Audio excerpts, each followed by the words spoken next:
오늘 국민의당 어제도 이제 김성호 당시 공명선거 추진 부단장이죠. 오늘 새벽에 귀가를 했어요. 거의 19시간 가까이. 이게 지금 원래 모든 사안이 그렇습니다만 한 1, 2주 크게 집중적으로 보도하고 나면 그 사안이 점점 잊혀지게 마련이긴 한데 네. 그러다 보니까 끝난 줄은 아는데 끝나지가 않았어요, 아직.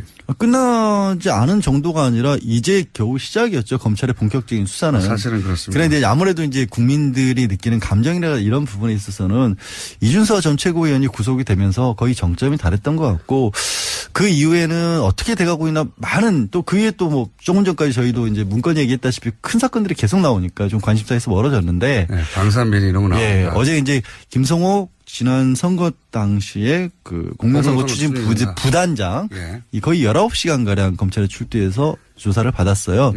원래 이분은 이제 당시에 왜 또 기자 출신이란 것까지 강조를 하시고. 한 분은 법조인 출신이고. 예, 한 분은 검사. 예, 부장검사까지 하셨다가 변호인으로 변호사 한 지 한 10년 가까이 되셨고 한 분은 어제 조사받으신 분은 이제 기자 출신이고. 기자와 검사와 힘을 합쳐서 공명선거를 추진하는 단을. 그러니까 구성은 좋네요. 그리고 단장은 이용주 의원으로 검사 출신이고. 부장검사 출신이었고 직전까지 검사를 하다가 현역 의원이셨고.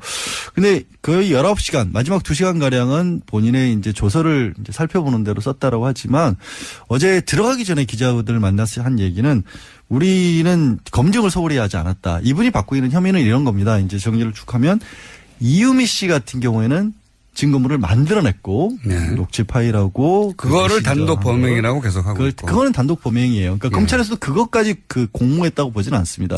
이준서 전 최고위원 같은 경우에는 이게 뭔가 잘못됐다는 걸 알면서도 이런 것들을 자꾸만 계속해서 증거를 찾아와라. 또 제보자 안다면서 만나서 녹음해와라. 이런 식으로 언론 보도에 따르면 그 다음날 뭔가 잘못됐다라는 문자를 보냈는데도 불구하고 묵살을 하고 계속해서 유지를 했기 때문에 이 이준서 전 최고위원 같은 경우에는 처음에 증거가 만들어진 조작된 증거가 만들어지는 과정 그리고 발표했을 때 그다음에 또 중요한 게 뭐냐면 지금 좀 전까지 말씀드렸던 국민의당 공명선거 추진단에서 김성호 당시 부단장이나 김인원 부단장이 야 이거 증거 제대로 된 거냐 확인해 봤냐라고 이준서 전 최고위원에게 물었어요. 확인했어요. 들고 왔으니까. 그랬더니 100% 확실하다. 내가 여러 군데 제보도 확인해 봤고 복수의 관계자들을 확인했고 이런 것들을 확신을 시켜준 사람이 이준서 전 최고위원이었어요. 그러니까 이준서 전 최고위원에게 이유미 씨는 나는 그런 식의 확신을 준 게 아니라 거꾸로 그 다음 날 이게 사실상 제보자가 없는 것과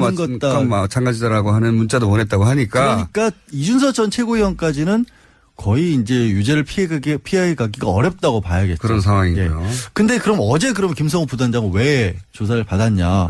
그러면 김성호 부단장은 책임이 없다라고 볼 수 있을 것이냐. 그러니까 증거 조작은 몰랐다고 할지라도 그냥 믿은 책임밖에 믿은 죄밖에 과연 없느냐. 믿은 죄밖에 없다고 봐야 되느냐. 법률적으로는 어떠냐. 아니면 그분도 이제 미필적으로라도 고의가 있느냐. 그러니까 이게 확인을 단순히 소홀한 거를 떠나서 뭔가 잘못됐다는 것을 알면서도 그걸 이제 알면서도 그래도 어쩔 수 없다. 난 이걸 해야겠다. 발표를 해야겠다라는 결심을 했다라면 그걸 이제 법률적으로 따지는 거죠. 미필적 그러니까. 고의라는 건데. 김성호 수석부단장이 이게 의심의 여지가 전혀 없는 상태까지 갔느냐. 그렇죠. 법률적으로 보면. 아니면 미진함에도 불구하고 지금 선거가 바로 코앞이고 4일 전이니까 코앞이고 촉박하고 지금 국면이 어려우니 후보를 위해서 좀 미진하지만 갔느냐 이거를 판단해 보겠다는 거죠. 이제 어제 조사받으러 들어가기 전에 한 얘기는 카카오톡이라든가 녹취 내용도 꼼꼼하게 검토를 해봤고 본인으로서는 의심하기 어렵다. 그리고 그렇게 얘기해. 제보자의 이메일 같은 경우도 이제 검색을 해보니까 그 제보자라고 한 사람의 이메일이 맞는 걸로 인터넷 검색 결과가 나오더라. 저도 그래서 제 이메일을 검색을 해보니까 나오긴 나오더라고요. 이메일은 나옵니다. 양결이라는 이름이 나오더라고요. 깜짝 놀랐어요. 너무 대단하다고. 아니, 그러니까 저는 그런 걸 해본 적이 없으니까. 그리고 이제 언론에는 이메일 검색한 것만 나오고 있지만 다른 부분도 본인이 이제 충분히 검증 과정을 거쳤다라는 설명까지 하셨는데 그게 뭔지까지는 얘기를 안 했어요. 근데 조금 전에 말씀하신 이제 과연 거짓말이라는 것을 알았느냐라는 것을 검찰이나 법원에서는 결국엔 대법원에서 판례를 비춰봐서 할 수밖에 없잖아요. 굉장히 좀 까다롭게 따지긴 해요. 이게 그럼 어떤 식으로 따지냐. 내용이 어떤 내용이냐, 내용 자체를 봤을 때 그리고 정을 얼마나 구체적이었느냐, 그리고 그거를 확인해 줄 만한 주변에 다른 자료들도 또 있었느냐라는 걸 보는 거고, 그런 것을 과연 그걸 보는 사람 입장에서 학력이나 경력이라든가 사회적 지위, 또 그거를 봤던 시점, 사회적인 파급 효과, 어렵네요. 이런 것들을 고려해서 하나하나 다 짜지는 거예요. 제가 보기에는 판사가 누구냐에 따라서 네. 성향에 따라 크게 갈릴 수 있는 사안이라고 그러니까 봅니다. 그럴 수도 있고, 그만큼 이게 중대한 사안이기 때문에 그렇죠. 우리 예를 들어서 이 허위사실 공표죄와 관련해서는 빼놓을 수 없는 분이 정봉주 전 의원 같은 그렇죠. 분이거든요. 예. 정봉주 전 의원 같은 경우에 법원에서는 그때 당시 어떻게 봤냐면, 뭐 인터뷰라든가 예. 뭐 영상, 뭐 이명박 전 대통령이 이 회사를 만들었다, 뭐 이런 얘기들도 했는데, 충분히 있는데. 그리고 사무실에서 인터뷰한 내 것도 회사라는 있었고. 얘기 동영상도 있고. 근데 그런 걸 믿은 걸로도 이거는 부족하다고 했거든요. 그 굉장히 그것도 대법원에서 확정 판결을 났지 네, 않습니까? 대법원에서 실형까지 이제 1년 복역을 갔잖아요. 하셨던 그런 경우기 때문에 그 경우에 비추면 사실 굉장히 어려운 거고요. 어려운 거라고 근데 볼 정봉주 수 있고. 전 의원의 그 판결이 정상이라고 볼 수는 없거든요. 그러니까 지금 말씀하신 것처럼 이제 네. 판사가 어떤 성향이냐는 거는 그렇게 얘기를 할 수도 있는 거죠. 너무나 이때 정치인 정봉주 전 의원은 이제 보복을 당했다고 봐야 되는 거군요. 이제 더군다나 사실 그렇게 보는 게 맞죠. 지금 BBK 네. 사건 자체가 문제가 있다는 거는 여러 가지 경로로 확인이 됐기 때문에 지금 본인도 이제 억울하다고 김경주 씨도 다시 이제 법적 소송을 할지도 모른다는 움직임이 나오고 있지 않습니까? 근데 그건 너무 간 사안인데 그만큼 이게 어렵다라는 거죠. 어렵다는 거고, 이런 거를 또 규범적 판단을 한다는 법원에서 표현을 해요. 이게 뭐냐면 실제로 그 사람이 그걸 알았느냐 몰랐느냐는 알아볼 방법이 없다. 현재 과학으로. 네. 그렇기 때문에 그냥 외부의 여러 가지 상황을 비춰봤을 때 일반인이라면 이 정도 상황이면 알았다고 봐야 되는 거 아니냐. 플러스 거기에 그 행동을 한 사람, 그러니까 여기서 김성호 단장의 개인은 어떻게 봤을까. 두 개를 겹쳐놓고 봐서 판단을 한다는 건데 이것도 참 어렵죠. 말하면서 저도 어렵네요. 저는 이거는 제가 보기에는 양측이 어떤 증인을 불러오고 그리고 판사가 어떤 성향인가에 크게 달라질 수 있다고 보는 게, 예를 들어서 그 저한테 충분히 검증된 거냐 이때 이 단장 그 공명선거 추진단에 충분히 검증된 거냐 묻는다면 저는 부족하기 짝이 없다라고 생각하는 것이, 이런 제보를 받았을 때 결국은 그 제보를 잘못 터뜨렸을 때 반작용으로 소송을 많이 당해왔기 때문에 잘못 터뜨리면 그러니까 잘못 터뜨려 소송을 당했다보다 제대로 터뜨렸는데도 5천 살인 사건의 문제제기를 제대로 했는데도 몇 년을 고생했거든요. 네. 그러니까 조금의 하자도 있으면 안 된다는 생각을 항상 하게 돼요. 그런 관점에서 보면 당사자하고 통화를 못했거나 당사자가 하다못해 어디 사는지, 예. 당사자하고 어떤 관계인지, 당사자가 뭐 이메일로 뭐라고 그랬는지 기본 접촉이 없으면 안 합니다. 그러니까 여기서 이제 문제점이 뭐냐면 제보자를 확인을 시켜달라고 이준서 전 최고위원에게 물어봤더니 이준서 전 최고위원이 이 사람이 직접 통화를 원하지 않는다. 하게 되면 제보를 안 하겠다고 했다. 그 말을 했거든요. 상관없어요. 아니, 그러면 가야 되는 겁니다. 통화를 안 하면 좋아. 그러면 가서 만나자 이렇게 했어야 되는 그러면 거예요. 중요해지는 게 뭐냐면, 그러면 김성호 부단장 입장에서 이준서 최고위원이 그렇게 얘기했을 때 이준서 최고위원을 믿을 만한 사람이었느냐 평소에. 여기까지 가야 되는 거예요. 아니 그거는 네. 이렇게 이론적인 거고요. 실제 겪어본 바에 따라 이런 제보를 다룰 때는 중간에 누가 해줬든지 중요하지 않아요. 본인이 그 당사자가 목소리를 내라고 했잖아요. 그렇죠. 의지가 있는 거란 말이죠. 전화는 그렇다고 쳐요. 그러면 사람을 보내거나 어디서 만나자고 하거나 따로. 그러니까 이게 항상 양면성이 가진 게, 그때 당시 폭로했던 게 5월 5일이었잖아요. 네. 대선이 얼마 앞두지 않은 상황이었단 말이에요. 그러면 그렇게 시간이 촉박했기 때문에 다소 무리해서라도 발표할 수밖에 없었다고 볼 것이냐, 아니면 그렇게 시간이 얼마 안 남았는데도 불구하고 반박할 시간 없이 이렇게 발표한 게 잘못이다고 볼 것이냐. 이게 같은 사안에 대해서 정말 양쪽 입장이 첨예하게 갈릴 수가 있는 그게 거예요. 이론이 아니라 진짜 제보를 많이 다룬 기자나 이런 사람 잘 없어요. 그러니까 누군가 제보를 많이 다룬 사람을 증인으로 누가 데리고 오느냐에 따라 저는 영향을 미칠 수 있는 상황이다. 왜냐하면 상상으로는 그렇거든요. 그 정도면 이메일 확인하면 된 것 같잖아요. 아니에요. 아니에요. 제가 법이론상으로만 알고 이제 실제 겪어보지는 저는 않아서. 그러다가는 되치기로 큰일 난다는 거를 정치권에서는 다들 알아요. 아, 그래요? 네. 하여튼 그래서 이제 어찌됐든 플러스 오늘 이제 김성호 단장은 귀가를 했고 일단은 그러면 앞으로 남은 건 이제 당시에 단장이었던 이용주 현역 의원까지도 조사를 할 것이냐 말 것이냐가 남아있는 상황입니다. 피의자 전환을 할 수도 있다는 보도가 있었는데. 그거는 이제 아직 모르는 거죠. 어차피. 네. 네. 이용주 의원에서 만약에 피의자 전환을 안 하고 참고인으로 끝나면 이 사건은 사실상 끝난다고 봐야 되죠. 더 이상 올라가진 않는다고. 더 이상 올라가지는 않죠. 사실 이용주 의원이 그때 어쨌든 현장에서의 결정자였기 때문에 그 전 단계에서 일단 최고위원이라든가 당시 어쨌든 당의 공식 직함은 부단장이었으니까 그 정도에서 형사처벌 단계는 끝난다고 봐야겠죠. 알겠습니다. 이용주 의원이 피의자 전환이 되냐 안 되냐에 따라서 이 사안이 어디서 끝이 나느냐가 판가름 될 것 같다. 오늘의 포인트고요. 제보자는 꼭 만나야 된다는 제보자는 것을 제 얘기가 아니라 네. 경험자로서 전문 피의자로서 안 온다고 하면 가면 되거든요. 아, 공장장이. 어려운 일이 아니에요. 네. 알겠습니다. 아니면 내가 믿는 사람 누군가를 보내든가 직접 가는 게 그러면. 하나 배웠습니다, 오늘 제가. 해외에 있는 사람이 아니잖아요. 해외도 찾아가서 만나는데요. 굳이 여기까지 하겠습니다. 네. 네. 그냥 소확말로 하겠습니다. 저 다음 주에 오는 거죠, 이제? 내일은 또 안 와도 되죠? 2주 연속으로 왔기 때문에 다음 주를 건드셔야 됩니다.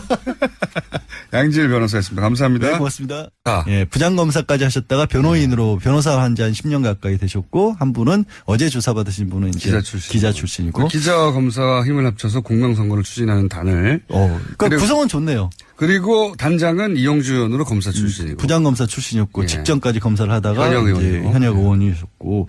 근데 거의 19시간, 마지막 2시간가량은 본인의 이제 조서를 이제 살펴보는 대로 썼다라고 하지만 어제 들어가기 전에 기자들 만나서 한 얘기는 우리는 검증을 소홀히 하지 않았다. 이분이 받고 있는 혐의는 이런 겁니다. 이제 정리를 쭉 하면 이유미 씨 같은 경우에는 증거물을 만들어냈고 네. 녹취 파일하고 그거를 단독 범행이라고 계속하고 있고. 그거는 단독 범행이에요. 그러니까 검찰에서도 그것까지 공모했다고 보지는 않습니다. 네. 이준서 전 최고위원 같은 경우에는 이게 뭔가 잘못됐다는 걸 알면서도 이런 것들을 자꾸만 계속해서 증거를 찾아와라. 너 제보자 안다면서 만나서 녹음해와라. 이런 식으로 언론 보도에 따르면 그 다음날 뭔가 잘못됐다라는 문자를 보냈는데도 불구하고 묵살을 하고 계속해서 유지를 했기 때문에 네.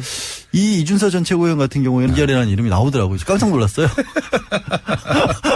너무 대단하다고. 아니, 그러니까 저는 그런 걸 해본 적이 없으니까. 네. 그리고 이제 언론에는 이메일 검색한 것만 나오고 있지만 다른 부분도 본인이 이제 충분히 검증 과정을 거쳤다라는 설명까지 하셨는데 그게 뭔지까지는 얘기를 안 했어요. 근데 조금 전에 말씀하신 이제 과연 거짓말이라는 것을 알았느냐라는 것을 검찰이나 법원에서는 결국엔 대법원에서 판례를 비춰봐서 할 수밖에 없잖아요. 굉장히 좀 까다롭게 따지긴 해요. 이게 그럼 어떤 식으로 따지냐. 내용이 어떤 내용이냐. 내용 자체를 봤을 때 그리고 정을 얼마나 구체적이었느냐. 그리고 그거를 확인해 줄 만한 주변에 다른 자료들도 또 있었느냐라는 걸 보는 거고 그런 것을 과연 그걸 보는 사람 입장에서 학력이나 경력이라든가 사회적 지위 또 그거를 봤던 시점 사회적인 파급 효과 어렵네요. 이런 것들을 고려해서 하나하나 다 짜지는 거예요. 제가 보기에는 판사가 누구냐에 따라서 네. 성향에 따라 크게 갈릴 수 있는 사안이라고 그러니까 그럴 수도 있고 그만큼 이게 중대한 사안이기 때문에 그렇죠. 그분도 이제 미필적으로라도 고의가 있느냐. 그러니까 이게 확인을 단순히 소홀한 거를 떠나서 뭔가 잘못됐다는 것을 알면서도 그걸 이제 알면서도 그래도 어쩔 수 없다. 난 이걸 해야겠다. 발표를 해야겠다라는 결심을 했다라면 그걸 이제 법률적으로 따지는 거죠. 미필적 그러니까. 고의라는 건데. 김성호 그 수석부단장이 이게 의심의 여지가 전혀 없는 상태까지 갔느냐. 그렇죠. 법률적으로 보면 아니면 미진함에도 불구하고 지금 선거가 바로 코앞이고 4일 전이니까 코앞이고 촉박하고 지금 국면이 어려우니 후보를 위해서 좀 미진하지만 갔느냐 이거를 그렇죠. 판단해 보겠다는 거죠. 판단한 거죠. 네.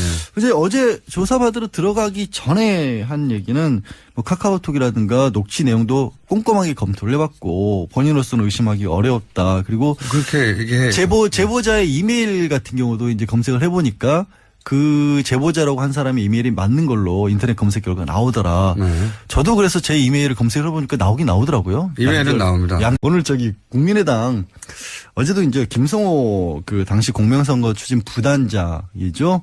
오늘 새벽에 귀가를 했어요. 거의 19시간 가까이. 이게 지금 뭐 원래 모든 사안이 그렇습니다만 한 1, 2주 크게 집중적으로 보도하고 나면 그 사안이 점점 잊혀지게 마련이긴 한데 네. 그러다 보니까 끝난 줄 아는데 끝나지가 않았어요 아직.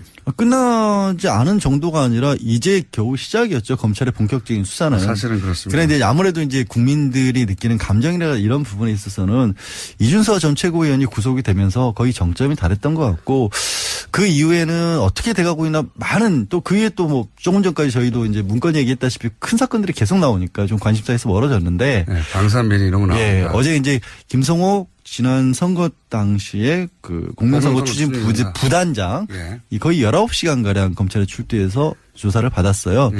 원래 이분은 이제 그 기자 당시에 왜 또 기자 출신이란 것까지 강조를 하시고 한 분은 법조인 출신이고 한 분은 검사는 그 처음에 증거가 만들어진 조작된 증거가 만들어지는 과정 그리고 발표했을 때 그다음에 또 중요한 게 뭐냐면 지금 좀 전까지 말씀드렸던 국민의당 공명선거 추진단에서 김성호 당시 부단장이나 김인원 부단장이 야 이거 증거 제대로 된 거냐 확인해 봤냐라고 이준서 전 최고위원에게 물었어요. 확인했어요. 네, 들고 왔으니까. 그랬더니 100% 확실하다. 내가 여러 군데 제보도 확인해봤고 뭐 저기 복수의 관계자들을 확인했고 이런 것들을 확신을 시켜준 사람이 이준서 전 최고위원이었어요. 그러니까 이준서 전 최고위원에게 이유미 씨는 나는 그런 식의 확신을 준 게 아니라 거꾸로 그 다음 날 이게 사실상 제보자가 없는 것과 마찬가지다라고 하는 문자도 보냈다고 하니까. 그러니까 이준서 전 최고위원까지는 거의 이제 유죄를 피해 가기가 어렵다고 봐야겠죠. 그런 상황이고요. 예.